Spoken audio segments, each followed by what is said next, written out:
سلام دوستان، اگه هنوزم برای بستن برنامه‌ها میرید از طریق تسک منیجر برنامه مورد نظرتون رو تسک میکنید، دیگه این کارو نکنید چون وقت تلف کردنه. بیا یه قابلیت بهتون نشون بدن که فقط با کلیک راست روی همون برنامه مورد نظر رو مستقیم تسک کنید. ولی برای شما این گزینه فعال نیست و برای فعال کردنش با این مسیری که میگم رو برید.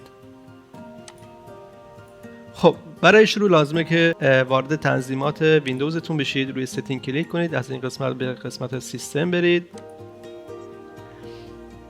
در قسمت سیستم به قسمت فور دیولپرز وارد بشید و از اینجا گزینه تسک رو فعال کنید.